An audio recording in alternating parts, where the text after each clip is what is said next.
to look back at the last Forge FC contest. Simply stunning stuff! And finally, their goal! Here is Match and Review. My word, what a rocket! With Anthony Urciuoli on the Forge Audio Network. Hello, Forge fans. It's the Forge Audio Network. I'm Anthony Urciuoli, and it's Match in Review. Forge FC 4-3 winners against Atlético Ottawa here at Tim Hortons Field in Hamilton. The final whistle has gone. Players greeting each other. Fans will be on the field soon. And what a match it was. In recent memory, can't remember the last time I've seen a match this bizarre in a lot of ways, but also really entertaining. And for Forge fans, well, you end up on the right side of things. So it was a good day all around.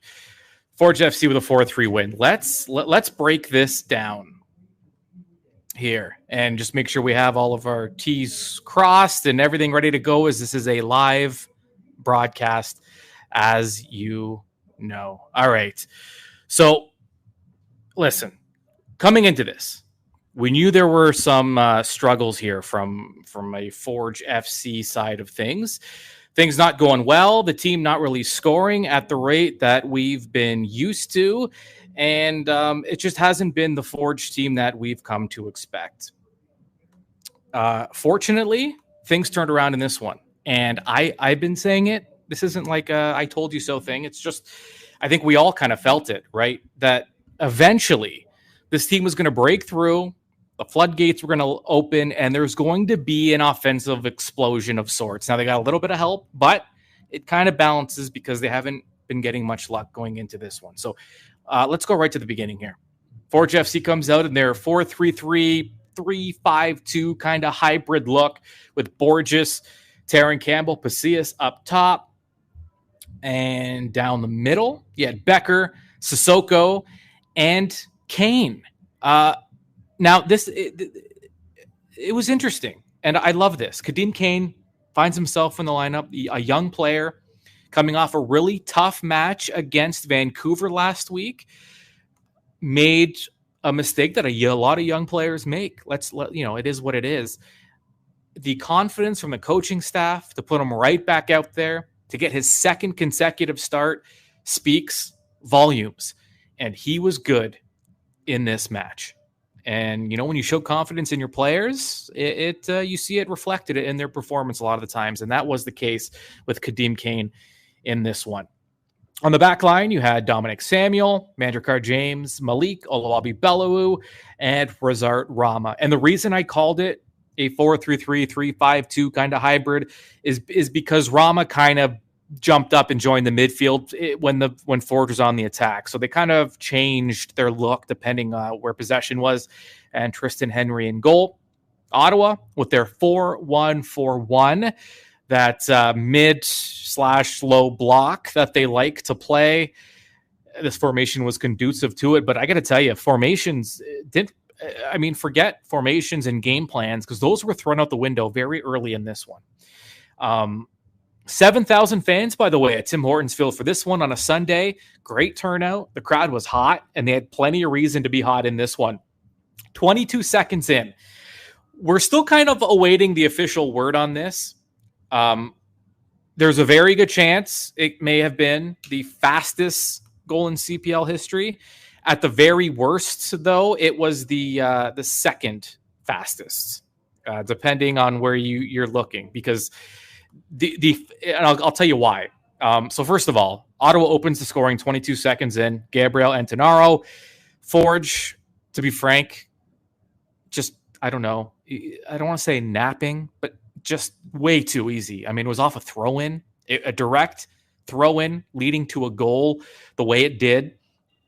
Antonaro busting through two defenders. Sometimes it's just, you wonder when a goal comes that early and that easy, you wonder if just players just weren't alert enough right off the hop. So an easy one, essentially, for Ottawa. I mean, good effort from Antonaro to bust through those two defenders, and the finish was there. So that was at the 22-second mark. The official fastest goal in CPL history, also from an Ottawa player, was 21 seconds in. And the CPL guys up in the press box were they had both goals up and with stopwatches trying to get. It was about half a second late, this Ottawa one, from beating the original record. But regardless, 22 seconds in, Forge, who have just been fighting it, just mentally, trouble scoring, having gone 3 matches to this point without a goal. And at that point, you're wondering, wow, I mean, could this have been a worse start for Forge FC? The nice thing about that bad of a start at home against a team that's kind of fighting it, it's a nice little kind of shot in the arm early on. It's early motivation, and it worked because I don't even, bizarre is a way to describe the way this game opened, but a lot was going on. So this goes in 3 minutes later. Forge gets on the board. Ottawa, a lot of help from Ottawa, let's put it that way. So much so that it was an own goal from Ottawa. Neba Campbell tried to go back to his keeper, Nathan Ingham. Terrible pass, by the way. The keeper's going to look bad on this one. But when you're going back to your keeper, number one, you want to be sure. But okay, the ball that was delivered was a bouncer. I mean, just a terrible ball. Hopped over Ingham's foot into the goal. Thank you very much, Forge FC, after a disastrous start. Get on the board, break that scoring slump. It snapped a 273 minute scoreless drought for Forge FC. So, like I said, fighting it. And so Forge on the board, a little bit of help, but okay, you take it at this point, especially when luck hasn't been on your side. And then open those gates. Taron Campbell, of all the guys, he's one that you really wanted to see breakthrough in this one. The league's all-time leading goal scorer. Again, fighting it. Also, I mean, if you have the opportunity to watch Taron Campbell live, I don't know that there's a harder working forward. I mean, okay, I'm sure someone could make an argument for him being as hard working as someone else, but just his work off the ball. I mean, that motor on Taron Campbell's like nothing you've seen. He works so hard off the ball to give himself opportunities. And in this one, Taron Campbell gets on the board. Thank goodness. And by the way, he wasn't done for the day. But at the 11-minute mark, it's Taron Campbell. The assist, a beautiful assist from Rubens Pacias. Also, a little bit of help from Ottawa, who was just awful, by the way, defensively in this one. Max Tissot gave it away, just blatant giveaway in his defensive third right to Rubens Pacias, delivers to Taron Campbell, who had a wide open goal, and he finishes it clinically. 2-1 Forge.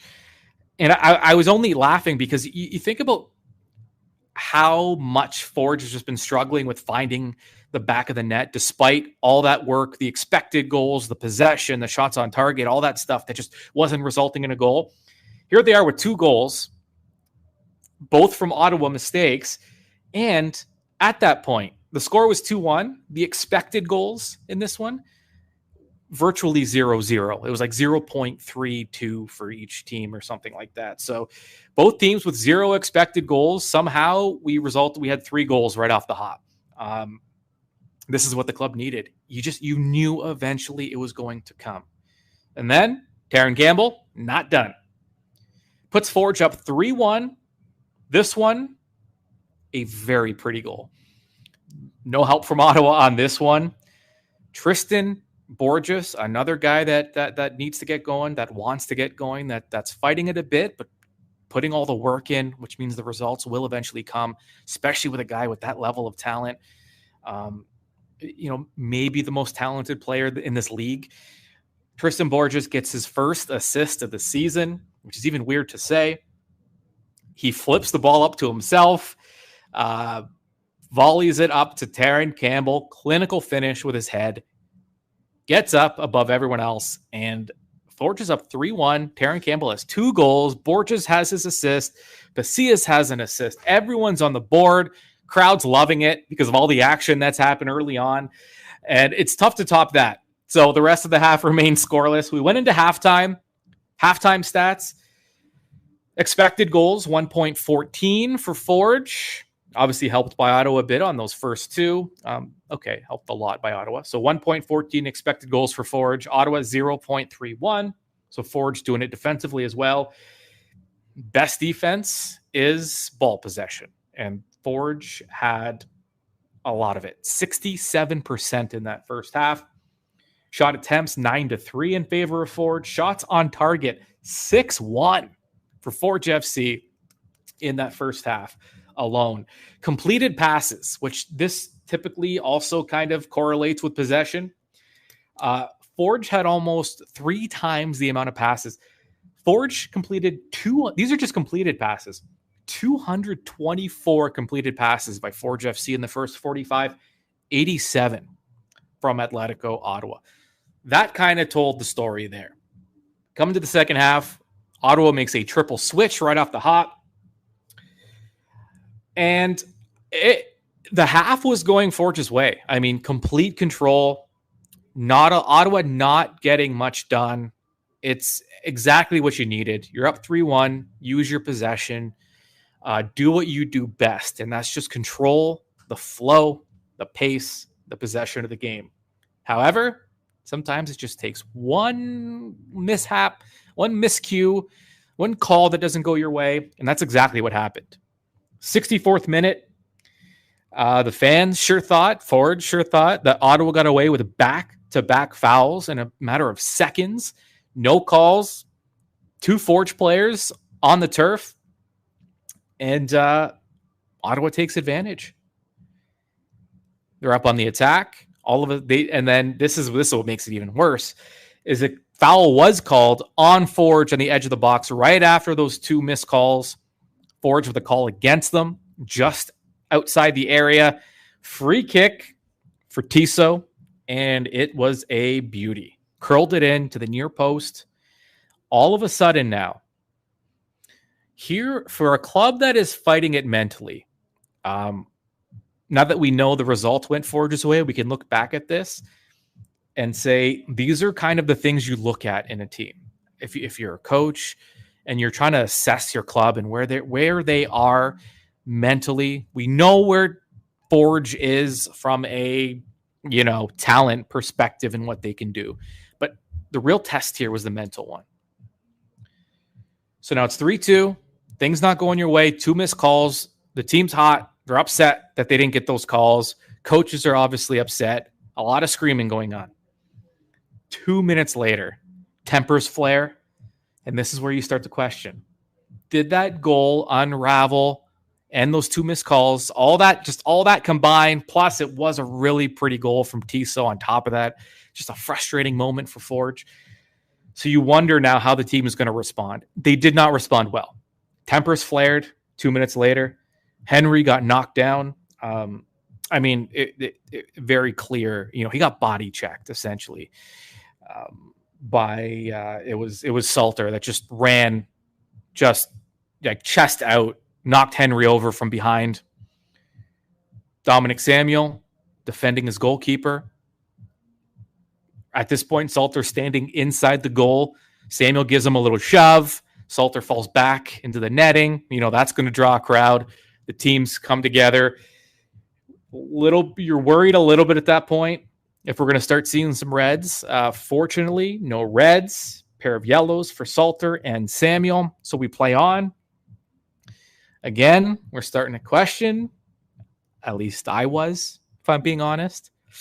Is this where mentally things kind of unravel? Because these are not good signs after that second goal from Ottawa. 3 minutes after the little kerfuffle inside the goal, Forge makes some changes. Jensen and Poku in, Sissoko and Borges out. Forge now forced to defend, right? Things working against Forge, and now Ottawa has the momentum, and it's very clear because Forge is back on their heels. And they are defending. 72nd minute, Johnny Dos Santos ties things up. Ottawa down 3-1. draw level, 3-3, defending way too soft. They allowed Ottawa to break them down. So many soft spots, so much room, way too much space. DeSantos it was a nice finish. Regardless, we are tied, and I'm at this point I'm prepared to jump on the broadcast saying this team's fighting it. There's clearly a mental barrier here, and this was I had in my head. I'm like, okay, yes, there's clearly a little bit of there's an issue here psychologically, and Ford just not able to respond well to Ottawa's push. And I was ready to say there's good signs. I had everything ready. They scored a few more goals. They're working their way through it. They're almost all the way out of it. They earned a point, all these things.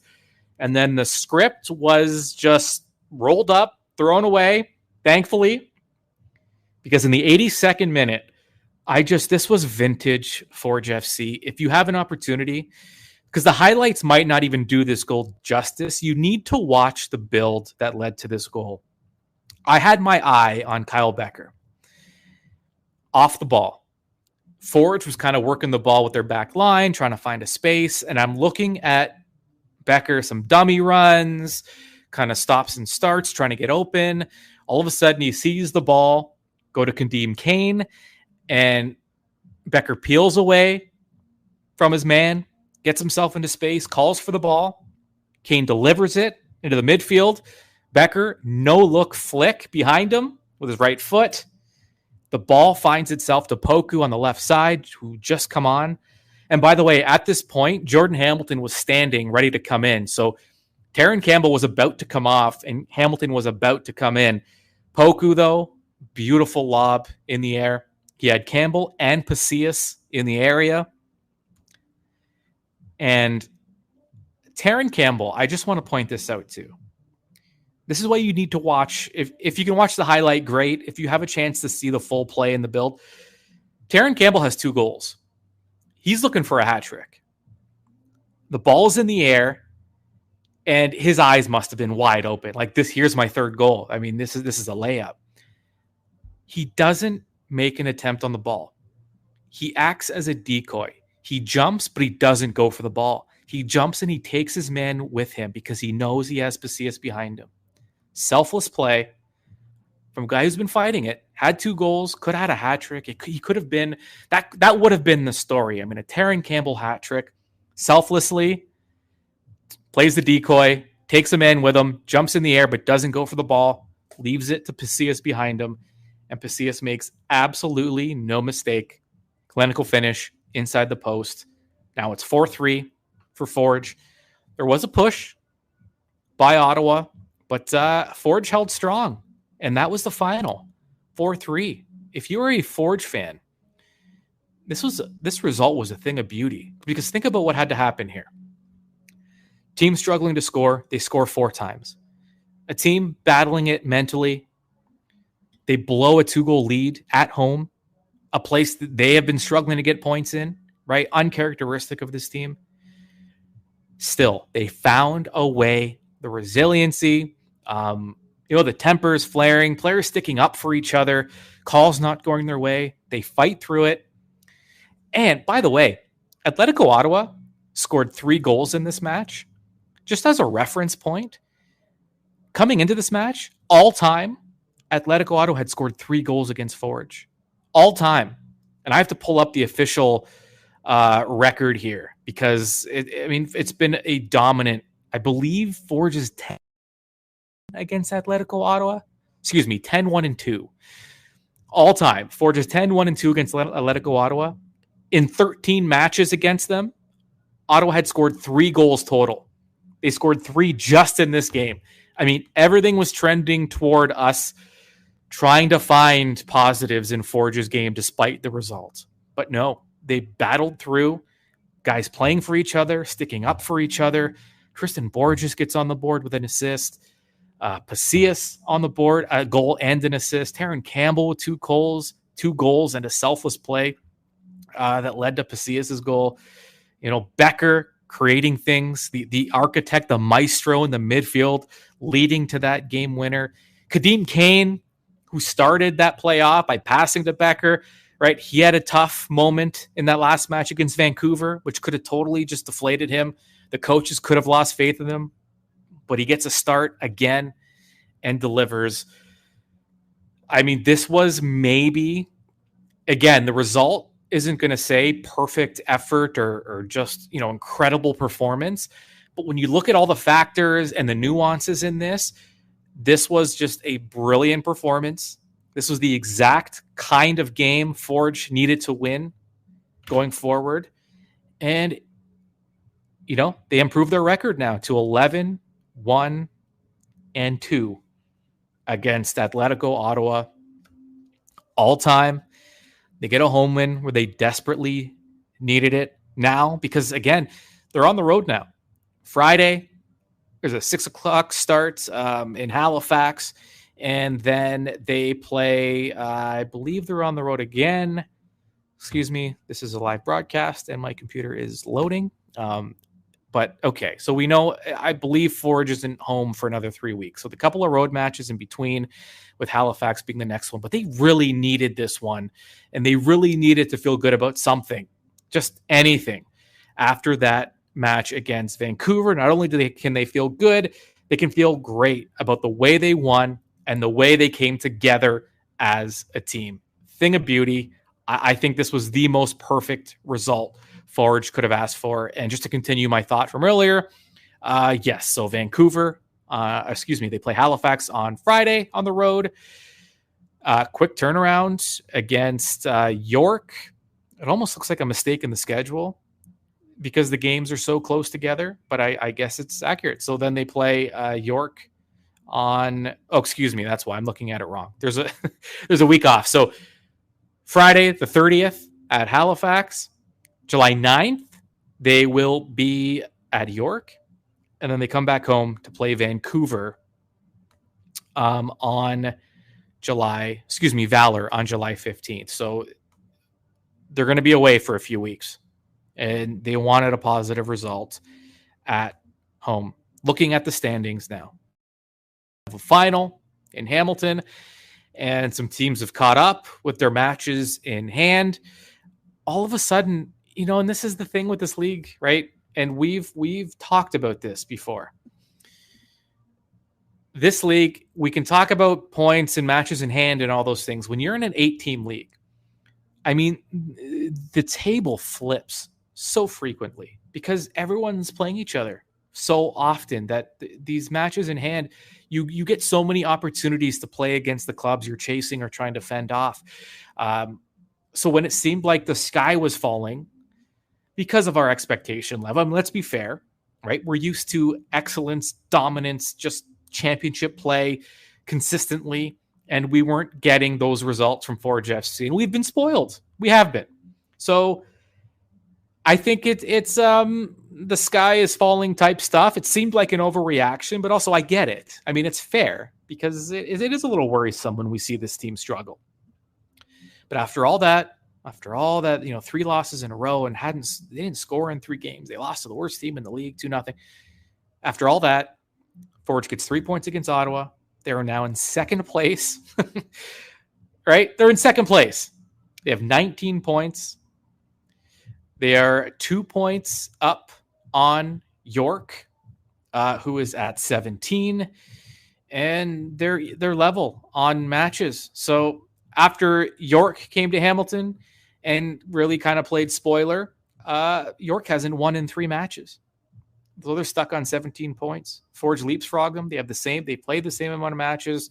They'll still have to fend off Cavalry, who has a couple matches in hand, but regardless, this team is in second place. So we can calm down now, right? We can breathe. We can enjoy the rest of our Sunday. We can go into the week feeling good. And then we can prepare for what is going to be a massive test against Halifax, who they have 2 wins and a draw in their last 3 matches. They are very tough to play against. They always have been. They are very good at home. Probably, Forge fans, cover your ears, but I'm sorry. It's just the fact. It's the truth.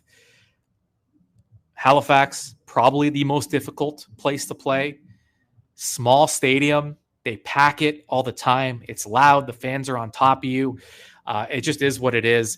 For an opposing team, it's probably the most intimidating stadium to play in as a visitor because of the elements you're dealing with. So it's going to be a tough one. And this was the perfect match to be played by Forge heading into that battle on Friday in Halifax. So there it is. Whew, even I feel like I can take a breath now after. Listen, it's been a difficult month or so. So we're feeling good now, and the fans are feeling it. In fact, I can see them all. I can see the families on the pitch right in front of me at Tim Hortons Field having a great time. You know, players out there signing autographs. I'm going to leave the camera view for a moment just to look down to the autograph area, and there are fans. Is it Ford or is it Taylor Swift? I can't tell. The fans are flooded the tunnel and there's a barrier between them and the players, but everyone's feeling good. Everyone's having a good time, and hopefully we can carry that feeling into Halifax on Friday. Speaking of Halifax on Friday, you will, of course, get a match day preview. That's coming up. Also, Mackenzie, who's been killing it with her daily Forge content, don't forget, if you are not subscribed to the Forge Audio Network podcast, I know there's, as upsetting as it is to have to look at my face, I know we do video, right? I do video, but if you subscribe to our podcast, you get the full gamut of Forge content. Daily stuff from Mackenzie, who's fantastic. And you get my stuff in there too. You get the match day previews and the match interviews and all that good stuff. So keep it locked. Subscribe to Forge on YouTube. Turn on notifications so you know when we go live, and subscribe to the podcast to make sure you are up to date, fully up to date on Forge FC. Your final one more time, 4-3 Forge over Atlético Ottawa. We will talk to you very, very soon. This has been Match in Review with Anthony Urciuoli on the Forge Audio Network. For the latest on all things Forge FC, subscribe on Spotify or wherever you get your podcasts.